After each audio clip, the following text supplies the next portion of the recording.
Welcome, adventurers, to a wild journey through time. Today we're uncovering the mystery of how ancient Egypt came to be, a land of pyramids. We'll look at history and peek at what the Bible says about when it all happened. Ready for this adventure? Hit that like button if you're excited, and let's zoom back in time.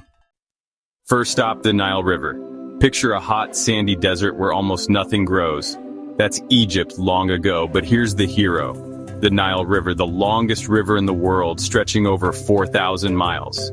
That's like 40 football fields lined up, times 100. Every year it flooded, leaving behind rich black mud called silt, perfect for growing crops like wheat and barley. The Bible doesn't mention the Nile by name right away, but it hints at a world reshaped after a huge flood, Noah's flood from Genesis 6 to 9. People who study the Bible believe this was around 2300 BCE, give or take. After that flood, the Nile could have been a hotspot for survivors to settle. It gave them water, food, and a boat highway. What would you grow with that magic mud? Let's rewind a bit. The Bible says after Noah's flood, people stuck together until Genesis 11, the Tower of Babel. God mixed up their languages and they spread out. Some think this happened around 2200 BCE or so. A group might have wandered to the Nile saying, "Whoa, this river's perfect." At first they hunted and gathered, but soon they switched to farming, growing food and building villages with mud bricks. These were like the first steps of Egypt, maybe just a few hundred years after Babel. They raised goats, cows, and traded stuff like you'd swap Pokemon cards. What would you trade with your friends? Now things get epic. By around 2000 BCE, Egypt was two lands, Upper Egypt in the south and Lower Egypt in the north. Weird naming, right? That's because the Nile flows north. Then comes Narmer, a king some call Menace.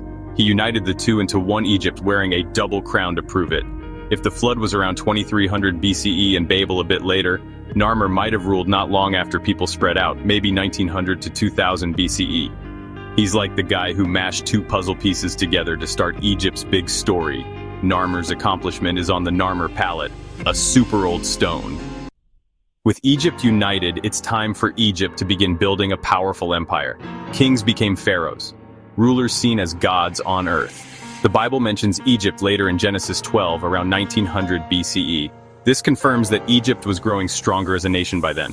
One early pharaoh, Djoser, built the Step Pyramid around 2000 BCE. It's like a giant staircase tomb. Pyramids stored treasures for the afterlife, built with stones heavier than cars. No machines, just ramps and teamwork. How'd they do it so fast after the flood? Maybe they were extra motivated. What would you have built first if you lived during this time in history? Egypt didn't stop there. They got creative. They invented hieroglyphs, picture writing like birds and snakes. It's like ancient emojis. They wrote on papyrus from Nile plants, tracking everything. If Abraham visited around 1900 BCE, Egypt was already buzzing with ideas. The Bible's timeline shows people rebuilding fast after Noah and Babel. Egypt went from scattered settlers to a powerhouse. What's your favorite emoji? Could it be a hieroglyph? Share it below. There you go, adventurers. Ancient Egypt rose from the Nile River's gift of silt, grew after the flood in Babel, united under Narmer, and shone with pyramids and hieroglyphs. History says it started over 4,000 years ago. It's an epic tale. What's your favorite part? The Nile River, the pyramids, the Bible weaving through Egypt? Leave your thoughts below and subscribe for more time travel mysteries. Where's our next stop? Hit that bell and we'll guide you there soon. Keep exploring and seeing how history and the Bible collide. See you next time on The Unseen Tutor.